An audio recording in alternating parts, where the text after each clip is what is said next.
यह कहानी राजस्थान के कोटा शहर से जुड़ी एक सच्ची घटना से प्रेरित किसी के असफल प्यार और प्रतिशोध की है।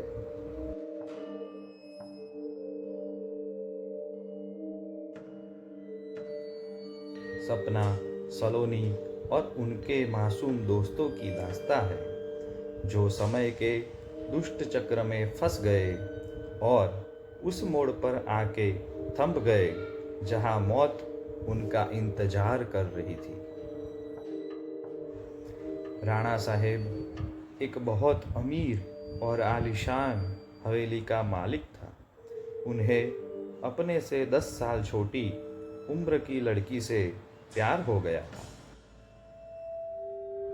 लेकिन वो लड़की राणा साहब को अपने प्यार के माया जाल में फंसा के उनकी जायदाद को छीन लेना चाहती थी। एक बार उस लड़की ने अपने प्रेमी के साथ मिलकर राणा साहब को मार मार कर जिंदा जमीन में गाड़ दिया। राणा साहब चीखे, चिल्लाए, लेकिन उस लड़की ने उनकी एक न सुनी। बाद में राणा साहब ने मरते मरते श्राप दिया कि मैं किसी को नहीं छोड़ूंगा, हर प्रेमी को मार दूंगा। जिस तरह मेरे साथ धोखा हुआ है, मैं हर प्रेमी को मिटा दूंगा, मैं सबको मिट्टी में मिला दूंगा। और राणा साहब की मौत हो गई। उस दिन के बाद वो जगह और वो हवेली श्रापित हो चुकी थी। वहाँ जो भी जाता था वो कभी भी वापस नहीं आ पाता था। आज भी राणा साहब की प्रेतात्मा वहाँ घूमती रहती है। कुछ दिनों के बाद उस हवेली पे एक प्रेमी कपल वहाँ पे घूमने के लिए आए, सपना और रजत। उन दोनों की सगाई हो चुकी थी, लेकिन शादी करनी बाकी थी। सपना अपने घर में किसी को कुछ बताए बिना रजत के साथ आई थी। सपना और रजत मजाक मस्ती में उस जगह पहुंच गए जहां पे राणा साहब को जिंदा दफन कर दिया गया था। अचानक रजत उस जगह पे गिर जाता है और उसका पैर जमीन के नीचे घुसते जाता है। यह देखकर सपना डर जाती है और मदद के लिए चीखने चिल्लाने लगती है, लेकिन कोई भी उसकी आवाज़ सुन नहीं पाता है।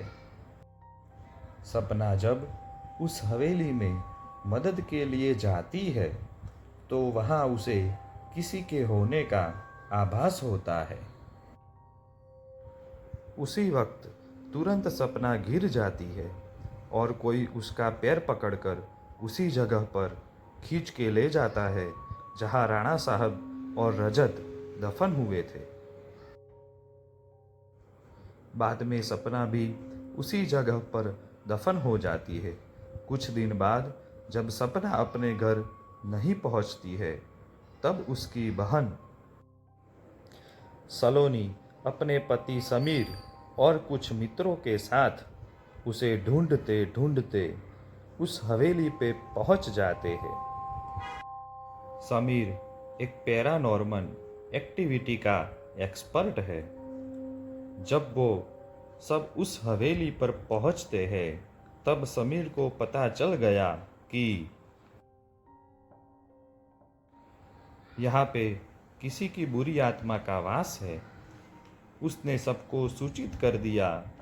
उसी रात को उन सभी के साथ कुछ अजीबोगरीब घटनाएं होने लगती है, जैसे कि नल से पानी टपकना, अपने बेडरूम में मिट्टी का आ जाना, रूम की खिड़कियाँ अपने आप हिलने लगना, किसी के रोने की और चिल्लाने की आवाज़ आना। यह सब देखकर वो सभी डर जाते हैं और उनमें से एक भागने की कोशिश करता है, लेकिन राणा साहब की प्रेतात्मा उसे बेजिंदा दफन कर देती है। जब उन लोगों को पता चलता है कि उनका एक साथी गायब है, तब वो लोग और भी डर जाते हैं। लेकिन समीर बताता है कि हमें यहाँ से बाहर निकलना है तो हमें उस आत्मा को बुलाना होगा और उनसे पूछना होगा कि वो आखिर चाहती क्या है। डर के मारे सभी लोगों ने समीर की बात मान ली और आत्मा को बुलाने के लिए तैयार हो गई। समीर ने एक रूम में सभी तैयारियां कर ली और बताया कि जब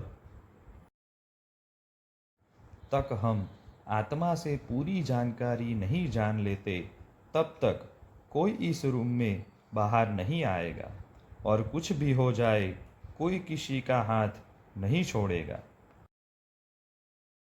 समीर ने तंत्र मंत्र से आत्मा को बुलाना शुरू कर दिया। कुछ ही देर में तेज पवन और बारिश के साथ राणा साहब की आत्मा उस रूम में आ गई। समीर ने उस आत्मा से बात की, आखिर तुम क्या चाहते हो? तुम लोगों को क्यों मार रहे हो? कौन हो तुम? राणा साहब की आत्मा ने कहा, निकल जाओ यहाँ से, मैं किसी को भी नहीं छोड़ूंगा, सब मारे जाएंगे, जो भी यहाँ आएगा उन सबको मार दूंगा। इतना कहकर वो आत्मा चली गई। वो लोगों ने बाद में सपना की आत्मा को बुलाया और पूछा आखिर उसके साथ क्या हुआ था।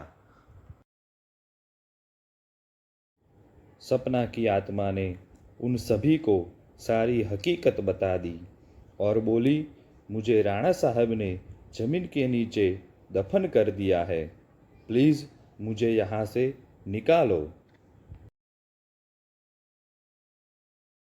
सलोनी ने अपने बहन सपना से पूछा, राणा साहब की आत्मा को कैसे मारा जाए? राणा साहब ने हम सबको दफनाया है। वहाँ पास में माता जी का त्रिशूल है। उस त्रिशूल से राणा साहब की आत्मा को मारा जा सकता है और इस महल को उनकी चंगुल से बचाया जा सकता है। इतना कहकर सपना की आत्मा वहाँ से चली गई। समीर, सलोनी और बाकी दोस्त लोग तुरंत उस जगह पे गए जहाँ राणा साहब को दफनाया गया था।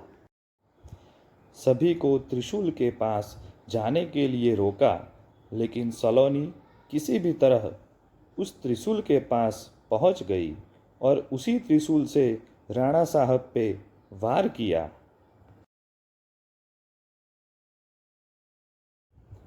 साथ वो सभी आत्माओं को मुक्ति मिल गई जिसे राणा साहब ने दफनाया था। दोस्तों, आपको यह कहानी कैसी लगी? प्लीज़ हमें कमेंट करके ज़रूर बताएं। धन्यवाद।